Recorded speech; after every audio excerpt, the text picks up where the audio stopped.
नमस्कार सभी ईपीएस के पेंशन भोगियों का स्वागत है एक बार फिर से। दोस्तों, इस वक्त के आप सभी पेंशन धारकों के लिए बहुत महत्वपूर्ण और इम्पॉर्टेंट अपडेट्स निकलकर सामने आ चुकी है।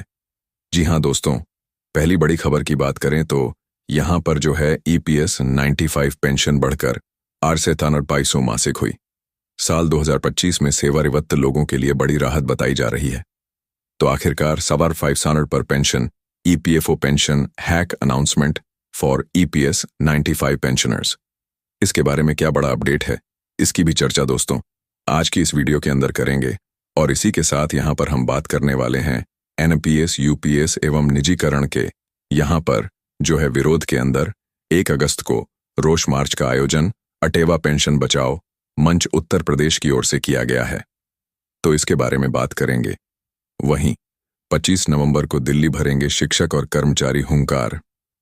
जी हां दोस्तों, तो शिक्षक और कर्मचारी 25 नवंबर को दिल्ली के अंदर हुंकार भरने जा रही हैं। इसके बारे में बात की जाएगी। और इसी के साथ हम बात करेंगे कर्मचारी भविष्य निधि संगठन की ADLI स्कीम के बारे में।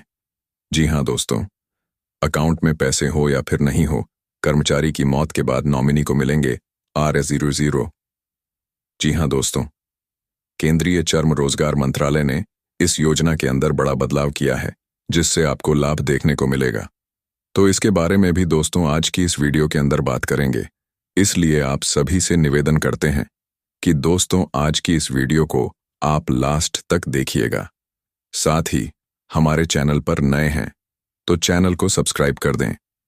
वीडियो को लाइक करने के साथ अपने पेंशन धारक मित्रों के साथ शेयर जरूर करें ताकि वह भी इसके बारे में यहाँ पर संपूर्ण जो जानकारी है, अपडेट है, वो सही सटीक और तथ्यों पर आधारित जान सके। तो चलिए बिना किसी देरी के आज की इस वीडियो के अंदर सबसे पहले बड़े अपडेट की ओर बढ़ते हैं।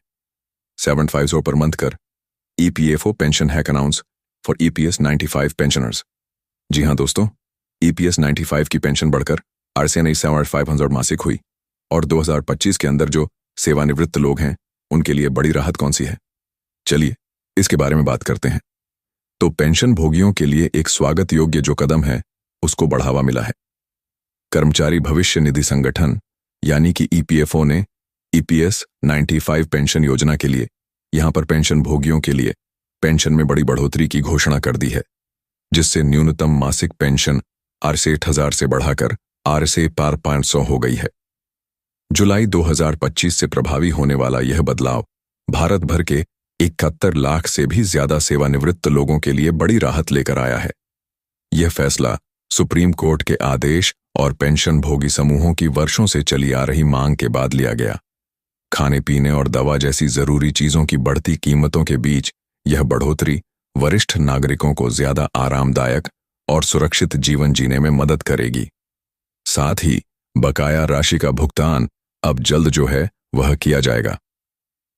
जी हां दोस्तों, यहां पर पेंशन वृद्धि के साथ कर्मचारी भविष्य निधि संगठन की पुरानी और नई पेंशन राशि के बीच अंतर को पूरा करने के लिए बकाया राशि भी जारी कर रहा है।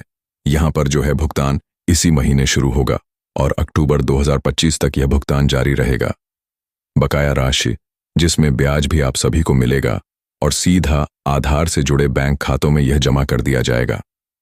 पेंशन भोगियों को बिना किसी देरी के भुगतान प्राप्त करने के लिए यह सुनिश्चित करना होगा कि उनके बैंक विवरण और आधार कर्मचारी भविष्य निधि संगठन पोर्टल पर अपडेट हों।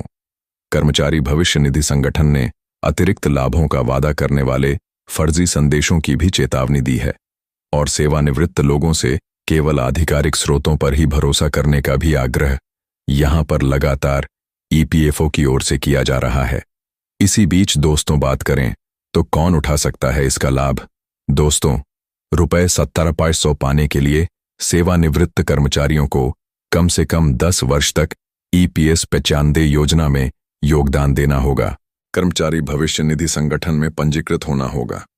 सितंबर 2014 से पहले सेवानिवृत्त हुए लोगों को जून 2023 तक की समय सीमा तक उच्च पेंशन के लिए आवेदन करना पड़ सकता है। पेंशन भोगी अपना यूनिवर्सल अकाउंट नंबर यानी कि UN और पेंशन भुगतान आदेश यानी कि PPO का उपयोग करके कर्मचारी भविष्य निधि संगठन सदस्य सेवा पोर्टल पर अपनी पात्रता की जांच कर सकते हैं।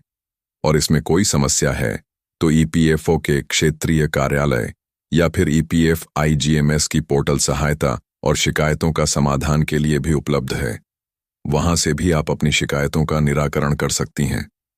अब ये पेंशन की जो गणना है वो आप सभी के लिए कैसे की जाती है, इसको लेकर अगर बात की जाए तो पेंशन राशि की गणना एक सरल सूत्र का उपयोग करके की जाती है, जिसमें पेंशन योग्य वेतन और पेंशन योग्य सेवा से 70 से डिवाइड किया जाता है।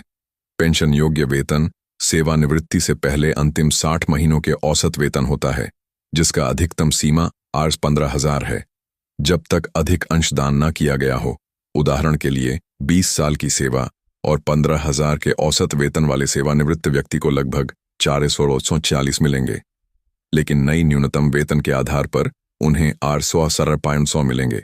अब दोस्तों, बढ़ती महंगाई यानी कि मुद्रा से जुड़ा एक महंगाई भत्ता यानी कि डीएफ भी आप सभी के लिए जोड़ा जाएगा, जिससे बढ़ती लागतों के अनुरूप साल में 2 बार इसका समायोजन किया जाएगा और महंगाई से राहत इस भत्ते में बढ़ोतरी करके आप सभी को दी जाएगी।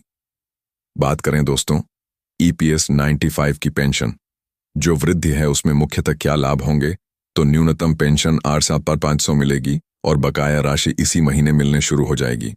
आप सभी के लिए अक्टूबर 2025 तक यह राशि मिलती रहेगी। 10 वर्षों से भी ज्यादा अगर आपने सेवा दी है तो आप इसके पात्र हैं और आपका जो खाता है वह बैंक खाता आधार से जुड़ा हुआ होना चाहिए, तो आपको ये सारे लाभ मिल जाएंगे।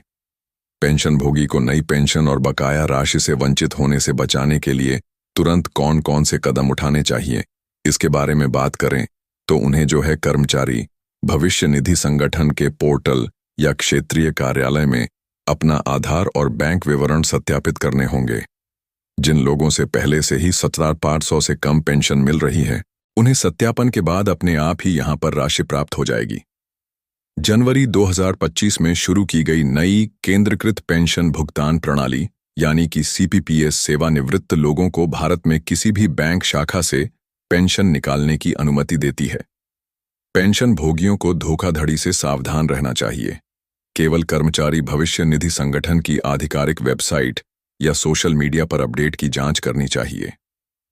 यह वृद्धि भारत के सेवानिवृत्त लोगों के लिए बेहतर वित्तीय सहायता और एक उज्ज्वल भविष्य सुनिश्चित करने की दिशा में बहुत ही बड़ा कदम बताया जा रहा है, जो हाल फिलहाल में पेंशन भोगियों के लिए निकल कर आ चुकी है कि अपने आप ही पेंशन बढ़ोतरी का लाभ आपको देखने को मिल जाएगा। बस आपको आपका खाता विवरण आधार से बिल्कुल ही सही तरीके से जुड़ा हुआ होना चाहिए और पेंशन के लिए आपको सत्यापन कर लेना है। फिर दोस्तों सारे लाभ आपको देखने को मिल जाएंगे।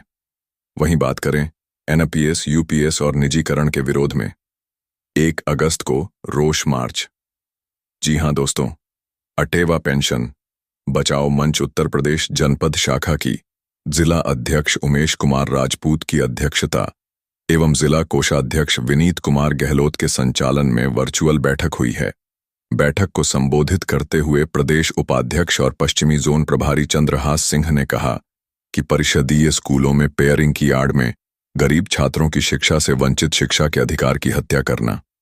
सरकार पुरानी पेंशन बहाली की मांग को लेकर राष्ट्रीय आह्वान पर जिला मुख्यालय पर 1 अगस्त को ओपीएस लागू करो, एनपीएस यूपीएस निजीकरण रोष मार्च पर।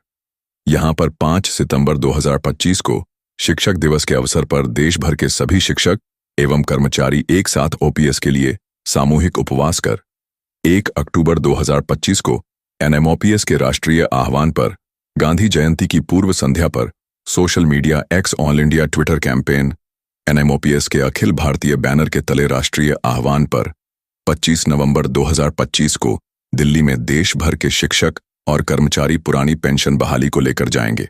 यानी कि 25 नवंबर को यहां पर जो है आप सभी के लिए शिक्षक और कर्मचारी दिल्ली की तरफ हुंकार भरेंगे। मंडलाध्यक्ष रजनीश कुमार ने कहा, पुरानी पेंशन बहाली की मांग को लेकर लामबंद होकर जीता जा सकता है। आंदोलन का बिगुल बज चुका है। सभी शिक्षक और कर्मचारी लामबंद होकर संघर्षरत रहे हैं। अब इस अवसर पर जिला महामंत्री सुभाष चंद्र यादव, सुशील कुमार, ब्रजेश कुमार, पुनीत गहलोत, मुजफ्फर असलाम, सिकंदर पाल सिंह, जयदेव सिंह, रविंद्र कुमार, भूपेंद्र पाल सिंह आदि ने यहां पर जो है सभा को संबोधित किया और आप सभी के लिए ये बहुत बड़ी और इम्पॉर्टेंट अपडेट निकलकर सामने आई है।